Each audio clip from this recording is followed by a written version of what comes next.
नमस्कार मित्रांनो, तुमचं स्वागत आहे बालभवनमध्ये. आज आपण भेटणार आहोत एका खूप कष्टाळू शेतकऱ्याला, रामू काकांना. रामू काका रोज सकाळी उठायचे आणि आपल्या शेतात जायचे.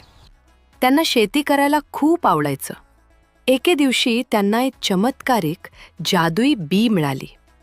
रामू काकांनी ते बी जमिनीत लावलं.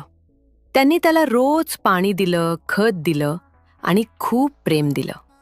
ते बी मोठं व्हावं म्हणून त्यांनी खूप मेहनत घेतली. आणि माहितीये का, त्यांच्या मेहनतीमुळे त्या बीपासून एक महाकाय आणि सुंदर झाड उगवलं. त्याला खूप सारी गोड गोड फळं आणि भाज्या लागल्या. रामू काका खूप आनंदात होते. त्यांनी ती फळं आणि भाज्या सगळ्या गावात वाटल्या. सगळ्यांना खूप आनंद झाला आणि रामू काकांना खूप आशीर्वाद मिळाले. तर मित्रांनो, रामू काकांनी आपल्याला शिकवलं की कोणतीही जादू नसते, आपली मेहनतच खरी जादू असते. कष्ट केल्यावर नेहमीच गोड फळ मिळतं. आता ऐका अशी गोष्ट जी तुम्ही यापूर्वी कधीच ऐकली नसेल. ती पाहायची असेल तर थांबू नका.